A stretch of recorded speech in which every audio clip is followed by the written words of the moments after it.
വ്യത്യസ്തമായ കാഴ്ചകളാണ് ഓരോ ദിവസവും എൻ്റെ ദൈവം എനിക്ക് കാണിച്ചു തരുന്നത്. ഇന്നലെ രാത്രി 9:56 എനിക്കൊരു വീഡിയോ മെസ്സേജ് വന്നു. ഒരുപാട് മെസ്സേജുകൾ ഇതുപോലെ പറഞ്ഞതുകൊണ്ട് ഞാൻ വലിയ പ്രയോറിറ്റി ഒന്നും കൊടുത്തില്ല. ഞാൻ കണ്ട ആ വീഡിയോ ഒരുപാട് പ്രാവശ്യം എൻ്റെ ഉറക്കം കെടുത്തിക്കൊണ്ടിരിക്കുകയായിരുന്നു. ആ വീഡിയോ എൻ്റെ മനസ്സിൽ ഇങ്ങനെ മാറാതെ കൺമുമ്പിൽ തന്നെ വന്നു പോയിക്കൊണ്ടിരുന്നു. ഒരുപക്ഷെ എൻ്റെ കുട്ടിക്കാലത്ത് ഇതുപോലെ ഒരുപാട് രാത്രികൾ ഞങ്ങൾ കുടുംബത്തോടെ ഉറങ്ങാതിരുന്ന് മഴ കൊണ്ടതുകൊണ്ടായിരിക്കാം. എന്തായാലും രാവിലെ തന്നെ പ്രാർത്ഥനയോടുകൂടി ആ വീട് കാണാൻ വേണ്ടി ഇറങ്ങി തിരിച്ചു. ശരിക്കും പറഞ്ഞാൽ ചങ്ക് പൊടിഞ്ഞു പോണ മാനസികാവസ്ഥയിലായിരുന്നു. ആ വീടിനകത്ത് കയറി കണ്ടപ്പോൾ 7 പേര് താമസിക്കുന്ന വീടാണ് ഈ കാണുന്നത്. ഈ കട്ടിലാണ് ഈ വീട്ടിലെ 2 കുഞ്ഞുങ്ങൾ കിടന്നുറങ്ങുന്നത്. ഇതിന്റെ അടി ഞാൻ വെറുതെ ഒന്ന് പൊക്കി നോക്കിയപ്പോൾ നിറയെ ഉറുമ്പുകളായിരുന്നു. ഞാൻ ഇത് ആദ്യമായിട്ടാണ് ജീവിതത്തിൽ കട്ടിലിന്റെ അടിയിൽ ഇത്രയും ഉറുമ്പുകൾ കൂടുകൂട്ടിയിരിക്കുന്നത് കാണുന്നത്. ഇവരുടെ വരുമാന മാർഗം എന്ന് പറയുന്നത് റബ്ബർ വെട്ടാണ്. ഇപ്പോഴാണെങ്കിൽ മഴയൊക്കെ പെയ്തതിനു ശേഷം റബ്ബർ വെട്ടൊന്നുമില്ല. ഈ അടുക്കളയിലൊക്കെ വന്ന് ഞാൻ ഈ പാത്രങ്ങളൊക്കെ തുറന്നു നോക്കിയപ്പോൾ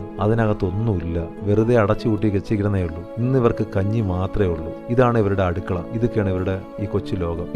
ഈ വീട്ടില് 2 കുഞ്ഞു കൊച്ചുങ്ങളുണ്ട്. അവരാണെങ്കിൽ പഠിക്കാൻ നല്ല മിടുക്കരും നല്ല അച്ചടക്കമുള്ള പിള്ളേരും. ഈ കുഞ്ഞുങ്ങളുടെ അച്ഛനാണെങ്കിൽ ഒരു രോഗിയാണ്. ഈ വീട്ടുകാരുടെ ഇപ്പോഴത്തെ വരുമാന മാർഗം എന്ന് പറയുന്നത് അടുത്തുള്ള പ്രദേശങ്ങളിൽ നിന്ന് ചുള്ളിക്കമ്പും വിറവുകളൊക്കെ പറക്കി ഹോട്ടലുകളിലൊക്കെ കൊണ്ടുകൊടുത്താണ് അവർ ഉപജീവനം കഴിച്ചു പോകുന്നത്. ഇവർക്ക് 2-3 വർഷങ്ങൾക്ക് മുമ്പ് പഞ്ചായത്തിൽ നിന്ന് ഒരു വീട് കൊടുത്തിട്ടുണ്ടായിരുന്നു. ഇവരെ കൊണ്ട് അതൊന്നും പൂർത്തീകരിക്കാൻ പറ്റിയില്ല. വാർക്കാനൊന്നും പറ്റിയിട്ടില്ല. അതുകൊണ്ടാണ് ഈ ടാർപ്പാളൊക്കെ വെച്ച് കെട്ടി ഇവിടെ താമസിക്കുന്നത്. ഈ വീട് നമുക്ക് എല്ലാവർക്കും കൂടെ ചേർന്നൊന്ന് വാർത്ത് കൊടുത്താൽ അവർക്ക് അതൊരു വലിയ ആശ്വാസമായിരിക്കും. നമ്മൾ മലയാളികൾ ഒരുമിച്ച് നിന്ന നേടാത്തതായിട്ടൊന്നുമില്ല.